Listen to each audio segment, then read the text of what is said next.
Hello everybody, welcome back to my channel IELTS Ender, and today in this video I'm going to talk about a very particular module which is speaking. And yes, in this video I will share some tips with which you can improve your speaking.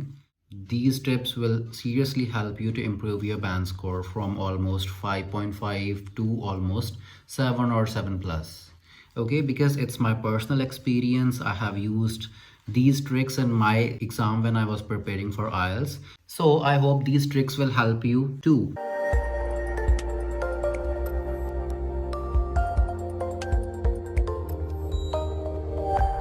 ਸੋ ਬਹੁਤ ਸਾਰੇ students ਨੂੰ same problem ਰਹਿੰਦੀ ਹੈ ਕਿ ਆਪਣੀ speaking improve ਨਹੀਂ ਹੋ ਰਹੀ। ਠੀਕ ਹੈ, ਸਪੀਕਿੰਗ ਦੇ ਵਿੱਚ ਉਹ ਡਰ ਜਾਂਦੇ ਨੇ ਕਿ ਐਗਜ਼ਾਮੀਨਰ ਦੇ ਅੱਗੇ ਆਪਾਂ ਕਿੱਦਾਂ ਬੋਲਣਾ ਆ।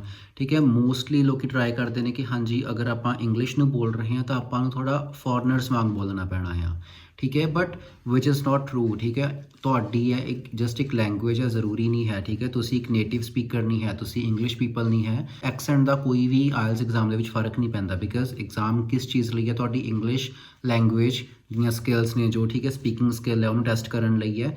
ਸੋ ਉੱਥੇ ਤੁਹਾਡੀਆਂ ਸਕਿੱਲਸ ਟੈਸਟ ਹੋ ਰਹੀਆਂ ਨੇ। ਸਕਿੱਲ ਦੇ ਵਿੱਚ ਤੁਹਾਡਾ ਕੀ ਹੋ ਰਿਹਾ? ਠੀਕ ਹੈ, ਤੁਹਾਡੀ ਫਲੂਐਂਸੀ ਕਿੰਨੀ ਕੁ ਹੈ? ਠੀਕ ਹੈ, ਤੁਸੀਂ ਨੈਚੁਰਲੀ ਕਿੰਨਾ ਕੁ ਬੋਲ ਰਹੇ ਹੋ ਉਹਨਾਂ ਦੇ ਸਾਹਮਣੇ? ਠੀਕ ਹੈ, ਤੁਹਾਡਾ ਕੌਨਫੀਡੈਂਸ ਲੈਵਲ ਕਿੱਦਾਂ ਦਾ ਆ? ਸੋ ਇਹ ਚੀਜ਼ਾਂ ਮੈਟਰ ਕਰਦੀਆਂ ਨੇ ਸਪੀਕਿੰਗ ਦੇ ਵਿੱਚ, ਨਾ ਕਿ ਤੁਹਾਡਾ ਐਕਸੈਂਟ ਮੈਟਰ ਕਰਦਾ ਆ। ਸੋ ਸਭ ਤੋਂ ਪਹਿਲੀ ਟਿਪ ਇਹੀ ਹੈ ਕਿ ਐਕਸੈਂਟ ਦੇ ਉੱਪਰ ਤੁਸੀਂ ਬਿਲਕੁਲ ਵੀ ਕੰਮ ਨਾ ਕਰੋ। ਠੀਕ ਹੈ, ਜੋ ਤੁਹਾਡਾ ਨੋਰਮਲ ਐਕਸੈਂਟ ਹੈ, ਜੋ ਨੈਚੁਰਲ ਹੈ ਚੀਜ਼, ਉਹੀ ਉਹਨਾਂ ਦੇ ਅੱਗੇ ਤੁਸੀਂ ਪ੍ਰੈਜ਼ੈਂਟ ਕਰੋ। Okay, so today's second tip is give full answers to examiner. ਠੀਕ ਹੈ, ਬਹੁਤ ਸਾਰੇ ਸਟੂਡੈਂਟਸ ਦੇ ਮੈਂ ਦੇਖਿਆ ਹੈ ਕਿ ਉਹ ਕੀ ਕਰਦੇ ਨੇ ਕਿ ਨਹੀਂ, ਸਾਨੂੰ ਟੀਚਰਸ ਨੇ ਕਿਹਾ ਹੈ ਕਿ ਜਿੰਨੀ ਗੱਲ ਪੁੱਛੀ ਆ ਸਿਰਫ ਓਨੀ ਕੁ ਦਾ ਹੀ ਆਨਸਰ ਦਿਓ। ਠੀਕ ਹੈ, ਆਈ ਅਗਰੀ ਕਿ ਲਾਈਕ ਓਨੀ ਗੱਲ ਦਾ ਹੀ ਆਨਸਰ ਦੇਣਾ ਚਾਹੀਦਾ ਆ, ਬਟ ਆਈ ਥਿੰਕ ਲਾਈਕ ਜਿੱਦਾਂ ਤੁਸੀਂ ਆਨਸਰ ਨੂੰ ਥੋੜ੍ਹਾ ਇਲੈਬੋਰੇਟ ਕਰ ਦੋਗੇ, ਠੀਕ ਹੈ, ਤਾਂ ਉਹਦੀ ਵਜ੍ਹਾ ਕਰਕੇ ਕੀ ਹੁੰਦਾ ਕਿ ਐਗਜ਼ਾਮੀਨਰ ਤੁਹਾਨੂੰ ਬਾਰ-ਬਾਰ ਵਾਈ ਨਹੀਂ ਪੁੱਛਦਾ ਕਿਸੇ ਵੀ ਕੁਐਸਚਨ ਦੇ ਵਿੱਚ। ਜਿੱਦਾਂ ਮੋਸਟਲੀ ਸਟੂਡੈਂਟਸ ਉੱਥੇ ਜਾ ਕੇ ਕਨਫਿਊਜ਼ ਹੋ ਜਾਂਦੇ ਨੇ, ਡਰ ਜਾਂਦੇ ਨੇ ਕਿ ਹਾਂਜੀ ਐਗਜ਼ਾਮੀਨਰ ਨੇ ਮੈਨੂੰ ਹੁਣ ਵਾਈ ਪੁੱਛ ਲਿਆ, ਕਿਉਂ ਪੁੱਛ ਲਿਆ? ਕਿਤੇ ਮੈਂ ਕੁਝ ਗਲਤ ਤਾਂ ਨਹੀਂ ਸੀ ਕਰਤਾ? ਠੀਕ ਹੈ, ਤਾਂ ਕਰਕੇ ਮੈਨੂੰ ਦੁਬਾਰਾ ਤੋਂ ਪੁੱਛ ਰਿਹਾ, ਹੋਰ ਐਕਸਪਲੇਨੇਸ਼ਨ ਚਾਹ ਰਿਹਾ ਮੇਰੇ ਤੋਂ। ਉਹਦਾ ਰੀਜ਼ਨ ਇਹੀ ਹੈ ਕਿ ਤੁਸੀਂ ਛੋਟੇ ਆਨਸਰਸ ਦੇ ਰਹੇ ਹੋ ਅਤੇ ਉਹਨੂੰ ਥੋੜ੍ਹਾ ਡਿਟੇਲ ਦੇ ਵਿੱਚ ਇਨਫੋਰਮੇਸ਼ਨ ਚਾਹੀਦੀ ਹੈ। ਠੀਕ ਹੈ, ਸੋ ਇਨਫੋਰਮੇਸ਼ਨ ਇੱਦਾਂ ਨਹੀਂ ਹੁੰਦਾ ਕਿ ਅਗਰ ਤੁਸੀਂ ਉਹਨੇ ਕਿਸੇ ਵੈਦਰ ਬਾਰੇ ਪੁੱਛਿਆ ਜਾਂ ਕੋਈ ਵੀ ਇੱਦਾਂ ਦੀ ਕੁਐਸਚਨ ਟਾਈਪ ਹੈ ਜਿਹਦੇ ਬਾਰੇ ਤੁਸੀਂ ਪ੍ਰੈਪਰੇਸ਼ਨ ਨਹੀਂ ਕਰੀ ਹੋਈ, ਠੀਕ ਹੈ, ਅਤੇ ਉੱਥੇ ਇੱਦਾਂ ਨਹੀਂ ਹੈ ਕਿ ਤੁਹਾਨੂੰ ਬਹੁਤ ਨੌਲੇਜ ਹੋਣੀ ਚਾਹੀਦੀ ਹੈ ਉਸ ਚੀਜ਼ ਦੀ। ਉਹ ਕਾਮਨ ਹੈ, ਉਹ ਤੁਹਾਡੇ ਬਾਰੇ ਪੁੱਛ ਰਹੇ ਕਿ ਤੁਸੀਂ ਉਸ ਚੀਜ਼ ਬਾਰੇ ਕੀ ਸੋਚਦੇ ਹੋ। ਠੀਕ ਹੈ, for example if they are asking about weather, what kind of weather do you like? ਠੀਕ ਹੈ, ਤੁਹਾਡੀਆਂ ਲਾਈਕਿੰਗਸ ਨੇ, ਕਿਹੜਾ ਵੈਦਰ ਪਸੰਦ ਹੈ। ਠੀਕ ਹੈ, why you like this weather? Even ਅਗਰ ਤੁਹਾਨੂੰ ਰੇਨੀ ਵੈਦਰ ਪਸੰਦ ਹੈ ਨਾ, ਤੁਸੀਂ ਉਹਦੇ ਵਿੱਚ ਉਹ ਚੀਜ਼ ਵੀ ਕਹਿ ਸਕਦੇ ਹੋ। ਸੋ ਨੈਕਸਟਲੀ ਯੂ ਸ਼ੁੱਡ ਅਵੋਇਡ ਯੂਜ਼ਿੰਗ ਸਲੈਂਗਸ। ਠੀਕ ਹੈ, ਸਲੈਂਗ ਵਰਡ ਤੁਹਾਨੂੰ ਯੂਜ਼ ਕਰਨੇ ਬਿਲਕੁਲ ਹੀ ਬੰਦ ਕਰਨੇ ਚਾਹੀਦੇ ਨੇ ਸਪੀਕਿੰਗ ਮੋਡਿਊਲ ਦੇ ਵਿੱਚ। ਠੀਕ ਹੈ, ਬਟ ਯੈਸ ਤੁਸੀਂ ਥੋੜ੍ਹੇ ਜਿਹੇ ਉਹ ਯੂਜ਼ ਕਰ ਸਕਦੇ ਹੋ, ਜਿੱਦਾਂ ਡੂ ਨਾਟ ਨੂੰ ਡੋਂਟ ਕਹਿ ਸਕਦੇ ਹੋ, ਤੁਹਾਡੀ ਫਲੂਐਂਸੀ ਦਾ ਪਤਾ ਚੱਲਦਾ ਆ। ਠੀਕ ਹੈ, slang words like to be honest ਨੂੰ ਆਪਾਂ ਕਹਿੰਦੇ ਨੇ TBH। ਠੀਕ ਹੈ, ਸੋ ਇੱਦਾਂ ਦੀਆਂ ਚੀਜ਼ਾਂ ਤੁਸੀਂ ਨਾ ਹੀ ਯੂਜ਼ ਕਰੋ ਸਪੀਕਿੰਗ ਦੇ ਵਿੱਚ, ਬਿਕਾਜ਼ ਉਹ ਤੁਹਾਡਾ like as a friendly conversation ਤਾਂ ਹੁੰਦੀ ਹੈ, ਬਟ ਐਕਚੁਅਲ ਦੇ ਵਿੱਚ ਉਹਨੂੰ ਆਪਾਂ ਇੱਕ ਫਰੈਂਡ ਨਹੀਂ ਕਹਿ ਸਕਦੇ ਨਾ, ਉਹ ਇੱਕ ਐਗਜ਼ਾਮੀਨਰ ਹੈ। ਸੋ ਐਗਜ਼ਾਮੀਨਰ ਦੇ ਅੱਗੇ ਆਪਾਂ ਨੂੰ ਥੋੜ੍ਹਾ ਜਿਹਾ ਉਸ ਵੇ ਦੇ ਵਿੱਚ ਹੀ ਬੋਲਣਾ ਪਏਗਾ, ਕਿਉਂਕਿ ਉਹ ਇੰਗਲਿਸ਼ ਆਪਣੀਆਂ ਜੋ ਸਕਿੱਲਸ ਨੇ, ਠੀਕ ਹੈ, ਇੰਗਲਿਸ਼ ਸਪੀਕਿੰਗ ਸਕਿੱਲਸ ਨੇ, ਇੰਗਲਿਸ਼ ਸਪੀਕਿੰਗ ਐਗਜ਼ਾਮ ਦੇ ਵਿੱਚ ਉਹੀ ਟੈਸਟ ਹੋ ਰਹੀਆਂ ਨੇ। ਸੋ ਉੱਥੇ ਆਪਾਂ ਨੂੰ ਇੰਗਲਿਸ਼ ਨੂੰ ਪ੍ਰੋਪਰਲੀ ਬੋਲਣਾ ਚਾਹੀਦਾ। ਐਂਡ ਯੈਸ, ਅਗਰ ਇੱਥੇ ਇੱਦਾਂ ਵੀ ਕੋਈ ਇੰਪੋਰਟੈਂਟ ਨਹੀਂ ਹੈ ਕਿ ਤੁਹਾਡੇ ਕੋਲ ਬਹੁਤ ਸਾਰੀ ਵੋਕੈਬਲਰੀ ਹੋਣੀ ਚਾਹੀਦੀ ਹੈ। ਠੀਕ ਹੈ, ਬਿਕਾਜ਼ ਇੰਨਾ ਮਾਈਂਡਸੈਟ ਕਿਸੇ ਦਾ ਵੀ ਬਹੁਤ ਵਧੀਆ ਨਹੀਂ ਹੁੰਦਾ ਕਿ ਹਰੇਕ ਪਰਸਨ ਨੂੰ ਬਹੁਤ ਸਾਰੇ ਵਰਡਸ ਯਾਦ ਹੋਣਗੇ। ਜਿੰਨੇ ਵੀ ਵਰਡ ਯਾਦ ਨੇ ਜੋ ਤੁਹਾਡੇ ਕੋਲ ਹੈ। ਠੀਕ ਹੈ, ਦੋ ਤਰੀਕੇ ਨੇ, ਇੱਕ ਸਟੋਰੀ ਦੱਸਦਾ ਤੁਹਾਨੂੰ। ਦੋ ਤਰੀਕੇ ਨੇ, ਇੱਕ ਚੀਜ਼ ਹੁੰਦੀ ਹੈ ਕਿ ਤੁਸੀਂ ਕੋਈ ਨਵੀਂ ਚੀਜ਼ ਸਿੱਖੀ ਹੈ, ਠੀਕ ਹੈ, ਅਤੇ ਤੁਸੀਂ ਉਹਨੂੰ ਸੋਚ ਰਹੇ ਹੋ ਕਿ ਤੁਸੀਂ ਆਪਣਾ ਅਰਨਿੰਗ ਦਾ ਸੋਰਸ ਬਣਾਓਗੇ। ਇੱਕ ਚੀਜ਼ ਇਹ ਹੈ ਕਿ ਜੋ ਤੁਹਾਨੂੰ ਬਹੁਤ ਟਾਈਮ ਤੋਂ ਆਉਂਦੀ ਹੈ ਅਤੇ ਤੁਸੀਂ ਉਹਨੂੰ ਸੋਚ ਰਹੇ ਹੋ ਕਿ ਅਰਨਿੰਗ ਦਾ ਸੋਰਸ ਬਣਾਓਗੇ। ਠੀਕ ਹੈ, ਤੁਸੀਂ ਜ਼ਿਆਦਾ ਸਕਸੈਸਫੁਲ ਕਿਸ ਚੀਜ਼ ਦੇ ਵਿੱਚ ਹੋਵੋਗੇ, ਜ਼ਿਆਦਾ ਅਰਨਿੰਗ ਤੁਸੀਂ ਕਿਸ ਚੀਜ਼ ਦੇ ਵਿੱਚ ਕਰੋਗੇ? ਜਿਹੜੀ ਚੀਜ਼ ਤੁਸੀਂ ਨਵੀਂ ਸਿੱਖੀ ਹੈ ਉਹਦੇ ਵਿੱਚੋਂ, ਜਾਂ ਫਿਰ ਜਿਹੜੀ ਚੀਜ਼ ਤੁਹਾਨੂੰ ਬਹੁਤ ਸਾਲਾਂ ਤੋਂ ਆਉਂਦੀ ਹੈ ਤੁਸੀਂ ਉਹਦੇ ਵਿੱਚੋਂ ਹੀ ਕਰੋਗੇ ਆਪਣੀ ਅਰਨਿੰਗ ਬਹੁਤ ਵਧੀਆ। ਓਬਵੀਅਸਲੀ ਜੋ ਚੀਜ਼ ਤੁਹਾਨੂੰ ਆਉਂਦੀ ਹੈ, ਬਹੁਤ ਸਾਲਾਂ ਤੁਸੀਂ ਪ੍ਰੈਕਟਿਸ ਕੀਤੀ ਹੋਈ ਆ, ਉਹੀ ਚੀਜ਼ ਤੋਂ ਤੁਸੀਂ ਬਹੁਤ ਵਧੀਆ ਅਰਨ ਕਰ ਸਕਦੇ ਹੋ। ਸੋ ਉਹੀ ਚੀਜ਼ ਇੱਥੇ ਲਾਗੂ ਹੁੰਦੀ ਹੈ। ਜਿੱਦਾਂ ਤੁਹਾਨੂੰ ਜਿੰਨੀ ਵੀ ਵੋਕੈਬਲਰੀ ਤੁਹਾਡੀ ਆਉਂਦੀ 10th ਕਲਾਸ ਤੱਕ, 12th ਕਲਾਸ ਤੱਕ, ਜਿੰਨੇ ਵੀ ਤੁਸੀਂ ਵਰਡਸ ਹੁਣ ਤੱਕ ਸਿੱਖੇ ਨੇ, ਆਈ ਥਿੰਕ ਉਹ ਵਰਡਸ ਬਹੁਤ ਨੇ 7 ਬੈਂਡਸ ਅਚੀਵ ਕਰਨ ਲਈ।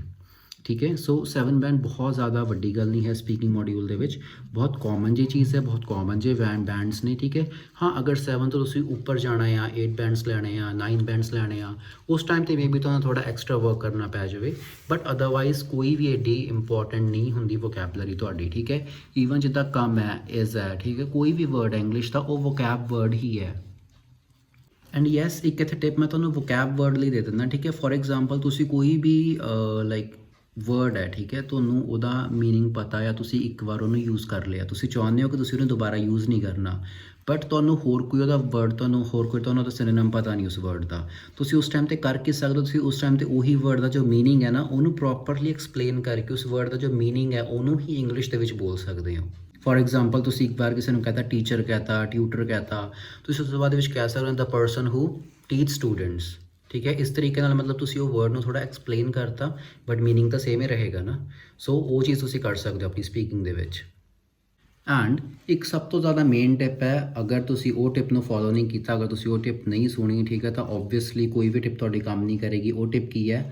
ਟੂ ਸਪੀਕ ਅਪ, ਠੀਕ ਹੈ, ਤੁਹਾਨੂੰ ਬੋਲਣਾ ਚਾਹੀਦਾ ਆ, ਠੀਕ ਹੈ। ਤੁਹਾਡੀ ਇੰਗਲਿਸ਼ ਜਿੱਦਾਂ ਦੀ ਵੀ ਹੈ ਤੁਹਾਨੂੰ ਬੋਲਣਾ ਚਾਹੀਦਾ। ਅਗਰ ਤੁਸੀਂ ਐਗਜ਼ਾਮੀਨਰ ਦੇ ਅੱਗੇ ਕੁਝ ਬੋਲੋਗੇ ਹੀ ਨਹੀਂ ਤਾਂ ਓਬਵੀਅਸਲੀ ਉਹਨੇ ਕੋਈ ਬੈਂਡ ਦੇਣੇ ਹੀ ਨਹੀਂ, ਠੀਕ ਹੈ। 6 ਬੈਂਡ ਤਾਂ ਬਹੁਤ ਕਾਮਨ ਜੀ ਚੀਜ਼ ਹੈਗਾ, ਤੁਹਾਡੀਆਂ ਬਹੁਤ ਜ਼ਿਆਦਾ, ਠੀਕ ਹੈ, ਗਲਤੀਆਂ ਵੀ ਹੋ ਰਹੀਆਂ ਨੇ ਤਾਂ ਵੀ 6 ਬੈਂਡਸ ਤੁਸੀਂ ਅਚੀਵ ਕਰ ਸਕਦੇ ਹੋ, ਠੀਕ ਹੈ। ਮਤਲਬ ਕਿਸੇ ਵੀ ਚੀਜ਼ ਤੋਂ ਡੀਮੋਟੀਵੇਟ ਨਹੀਂ ਹੋਈਦਾ। ਗੱਲ ਕੀ ਹੈ ਕਿ ਤੁਹਾਡੀ ਫਲੂਐਂਸੀ ਮੈਟਰ ਕਰਦੀ ਹੈ, ਤੁਸੀਂ ਫਲੂਐਂਟਲੀ ਬੋਲ ਰਹੇ ਹੋ, ਤੁਸੀਂ ਕੌਨਫੀਡੈਂਟ ਹੋ ਆਪਣੀ ਸਪੀਕਿੰਗ ਦੇ ਉੱਪਰ, ਤੁਸੀਂ ਜੋ ਵੀ ਬੋਲਿਆ ਐਗਜ਼ਾਮੀਨਰ ਨੂੰ, ਅਗਰ ਉਹ ਤੁਹਾਨੂੰ ਇੰਟਰਪਟ ਕਰ ਰਹੇ ਨੇ ਤੁਸੀਂ ਕਨਫਿਊਜ਼ ਤਾਂ ਨਹੀਂ ਹੋ ਰਹੇ ਉਸ ਟਾਈਮ ਤੇ। ਬਸ ਇਹ ਚੀਜ਼ਾਂ ਨੇ ਜੋ ਐਗਜ਼ਾਮੀਨਰ ਸਭ ਤੋਂ ਪਹਿਲਾਂ ਦੇਖਦਾ ਆ।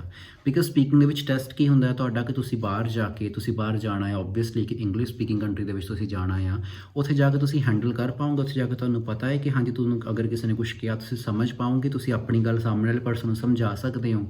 ਅਗਰ ਤੁਸੀਂ ਆਪਣੀ ਗੱਲ ਸਾਹਮਣੇ ਵਾਲੇ ਪਰਸਨ ਨੂੰ ਸਮਝਾ ਸਕਦੇ ਹੋ ਇਨ ਇੰਗਲਿਸ਼ ਲੈਂਗੁਏਜ, ਚਾਹੇ ਉਹ ਬਿਲਕੁਲ ਸਿੰਪਲ ਵਰਡਸ ਹੋਣ, ਸਿੰਪਲ ਸੈਂਟੈਂਸਸ ਹੋਣ, ਤਾਂ ਵੀ ਤੁਸੀਂ ਬਹੁਤ ਵਧੀਆ ਸਕੋਰ ਕਰ ਸਕਦੇ ਹੋ। ਆਪਣੀ ਰਿਕੁਆਇਰਮੈਂਟ ਐਟਲੀਸਟ ਤੁਸੀਂ ਪੂਰੀ ਕਰ ਸਕਦੇ ਹੋ ਸਪੀਕਿੰਗ ਮੋਡਿਊਲ ਦੇ ਵਿੱਚ।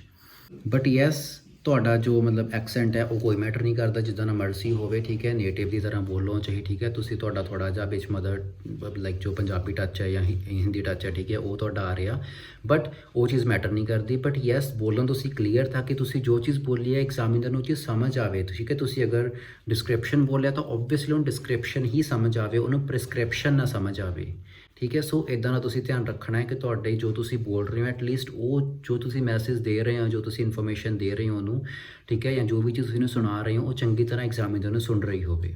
ਇੱਕ ਹੋਰ ਕਾਮਨ ਪ੍ਰੋਬਲਮ ਹੈ, ਠੀਕ ਹੈ, ਜੋ ਕਿ ਆਇਲਸ ਦੇ ਸਟੂਡੈਂਟਸ ਨੂੰ ਹਮੇਸ਼ਾ ਡਾਊਟ ਰਹਿੰਦਾ ਹੀ ਹੈ ਕਿ ਕੋਈ ਵਰਡਸ ਨੇ, ਠੀਕ ਹੈ, ਜਿੱਦਾਂ ਕੋਈ ਵੀ ਕਿਸੇ ਸਵੀਟ ਦਾ ਨੇਮ ਹੈ, ਜਿੱਦਾਂ ਜਲੇਬੀ ਹੋ ਗਿਆ ਜਾਂ ਕੁਝ ਵੀ ਹੋ ਗਿਆ, ਠੀਕ ਹੈ, ਇੱਦਾਂ ਦੀ ਕੋਈ ਵੀ ਚੀਜ਼ ਹੈ ਜਾਂ ਕੋਈ ਪੰਜਾਬੀ ਵਰਡ ਹੈ ਜਾਂ ਹਿੰਦੀ ਦਾ ਕੋਈ ਵਰਡ ਹੈ, ਠੀਕ ਹੈ, ਜਿਹਦਾ ਕੋਈ ਇੰਗਲਿਸ਼ ਦਾ ਮੀਨਿੰਗ ਤੁਹਾਨੂੰ ਪਤਾ ਹੀ ਨਹੀਂ ਜਾਂ ਉਹਦਾ ਨੇਮ ਇੰਗਲਿਸ਼ ਦੇ ਵਿੱਚ ਕੋਈ ਹੈ ਹੀ ਨਹੀਂ, ਠੀਕ ਹੈ। ਸੋ ਉਹ ਚੀਜ਼ ਹੈ, ਦੈਨ ਉੱਥੇ ਉਹਨਾਂ ਨੂੰ ਮੋਸਟਲੀ ਡਾਊਟ ਰਹਿੰਦਾ ਹੈ ਕਿ ਹਾਂਜੀ ਉਹਨੂੰ ਅਸੀਂ ਪੰਜਾਬੀ ਦੇ ਵਿੱਚ ਬੋਲੀਏ ਜਾਂ ਨਾ ਬੋਲੀਏ, ਜਾਂ ਫਿਰ ਸਰਚ ਕਰੀਏ ਕਿ ਉਹਨੂੰ ਇੰਗਲਿਸ਼ ਦੇ ਵਿੱਚ ਕੀ ਬੋਲਦੇ ਨੇ, ਠੀਕ ਹੈ। ਉੱਥੇ ਕੋਈ ਟੈਨਸ਼ਨ ਲੈਣ ਦੀ ਕੋਈ ਗੱਲ ਨਹੀਂ ਹੈ। ਉੱਥੇ ਮੇਨ ਚੀਜ਼ ਹੁੰਦੀ ਕੀ ਹੈ ਕਿ ਤੁਸੀਂ ਬੋਲੋ ਜੋ ਮੀਨਿੰਗ ਹੈ ਉਹਦਾ। ਅਗਰ ਤੁਹਾਨੂੰ ਨਹੀਂ ਪਤਾ ਪ੍ਰੋਪਰ ਉਹਨੂੰ ਵਰਡ ਇੰਗਲਿਸ਼ ਦੇ ਵਿੱਚ ਉਹਦਾ ਕੀ ਹੈ, ਤੁਸੀਂ ਉਹਨੂੰ ਐਕਸਪਲੇਨ ਕਰ ਸਕਦੇ ਹੋ, ਠੀਕ ਹੈ। ਫੋਰ ਐਗਜ਼ਾਮਪਲ ਜਿਵੇਂ ਜਲੇਬੀ ਹੈ ਜਾਂ ਕੋਈ ਵੀ ਚੀਜ਼ ਹੈ, ਸਮੋਸਾ ਆ, ਠੀਕ ਹੈ, ਤੁਸੀਂ ਉੱਥੇ ਨੂੰ ਕਹਿ ਸਕਦੇ ਹੋ ਕਿ ਹਾਂਜੀ ਸਟਫਡ ਵਿਦ ਪੋਟੈਟੋਜ਼ ਵਗੈਰਾ, ਠੀਕ ਹੈ, ਉੱਦਾਂ ਦਾ ਕੁਝ ਤੁਸੀਂ ਕਹਿ ਸਕਦੇ ਹੋ। ਸਨੈਕ ਕਹਿ ਸਕਦੇ ਹੋ, ਸਨੈਕ ਸਟਫਡ ਵਿਦ ਪੋਟੈਟੋਜ਼, ਠੀਕ ਹੈ, ਇੱਦਾਂ ਦਾ ਕੁਝ ਵੀ ਤੁਸੀਂ ਕਹਿ ਸਕਦੇ ਹੋ। ਮੈਨੂੰ ਵੀ ਐਕਚੁਅਲੀ ਪਤਾ ਨਹੀਂ ਕਿ ਸਮੋਸੇ ਨੂੰ ਇੰਗਲਿਸ਼ ਕੀ ਕਹਿੰਦੇ ਨੇ, ਬਿਕਾਜ਼ ਨਾ ਮੈਂ ਕਦੇ ਸਰਚ ਕੀਤਾ। ਮੋਸਟਲੀ ਜਿੱਦਾਂ ਕੈਨੇਡਾ ਦੇ ਵਿੱਚ ਫਰੈਂਡਸ ਨੇ, ਓਬਵੀਅਸਲੀ ਉੱਥੇ ਸਮੋਸੇ ਨੂੰ ਸਮੋਸਾ ਹੀ ਕਹਿੰਦੇ ਨੇ ਬਿਕਾਜ਼ ਮੋਸਟਲੀ ਪੰਜਾਬੀਜ਼ ਨੇ,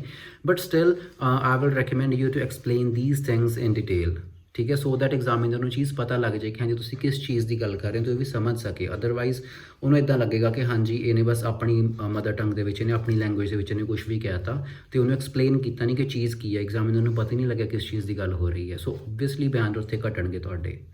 ਸੋ ਆਈ ਹੋਪ ਇਹ ਟਿਪਸ ਤੁਹਾਡੀਆਂ ਬਹੁਤ ਜ਼ਿਆਦਾ ਹੈਲਪ ਕਰਨਗੀਆਂ ਤੇ ਬਹੁਤ ਹੀ ਕਾਮਨ ਜਿਹੀਆਂ ਚੀਜ਼ਾਂ ਨੇ ਜਿਹਨਾਂ ਨੂੰ ਆਪਾਂ ਠੀਕ ਕਰਕੇ ਆਪਣੇ ਬੈਂਡਸ ਨੂੰ ਇੰਪਰੂਵ ਕਰ ਸਕਦੇ ਹਾਂ। ਐਂਡ ਅਗਰ ਤੁਹਾਨੂੰ ਆਨਲਾਈਨ ਕਲਾਸਿਸ ਚਾਹੀਦੀਆਂ ਨੇ ਜਾਂ ਕੋਈ ਵੀ ਇਨਫੋਰਮੇਸ਼ਨ ਚਾਹੀਦੀ ਹੈ ਤਾਂ ਤੁਸੀਂ ਮੈਨੂੰ ਮੇਰੇ ਇੰਸਟਾ ਤੇ DM ਕਰ ਸਕਦੇ ਹੋ ਔਰ ਤੁਸੀਂ ਮੈਨੂੰ ਈਮੇਲ ਕਰ ਸਕਦੇ ਹੋ। ਆਈ ਹੋਪ ਇਹ ਵੀਡੀਓ ਤੁਹਾਨੂੰ ਬਹੁਤ ਹੈਲਪਫੁਲ ਰਹੀ ਹੋਏਗੀ ਐਂਡ ਬਹੁਤ ਸਾਰੇ ਡਾਊਟਸ ਤੁਹਾਡੇ ਕਲੀਅਰ ਹੋਏ ਹੋਣਗੇ। ਇਫ ਯੈਸ ਦੈਨ ਲਾਈਕ ਕਰਿਓ ਇਸ ਵੀਡੀਓ ਨੂੰ ਐਂਡ ਸਬਸਕ੍ਰਾਈਬ ਕਰਨਾ ਬਿਲਕੁਲ ਨਾ ਭੁੱਲਿਓ ਐਂਡ ਬੈਲ ਆਈਕਨ ਨੂੰ ਵੀ ਜ਼ਰੂਰ ਪ੍ਰੈਸ ਕਰਿਓ ਤਾਂ ਕਿ ਤੁਹਾਨੂੰ ਮੇਰੇ ਨੋਟੀਫਿਕੇਸ਼ਨਸ ਮਿਲਦੇ ਰਹਿਣ ਅੱਗੇ ਆਉਣ ਵਾਲੀਆਂ ਵੀਡੀਓਜ਼ ਦੇ। Bye bye, take care, see you in the next video.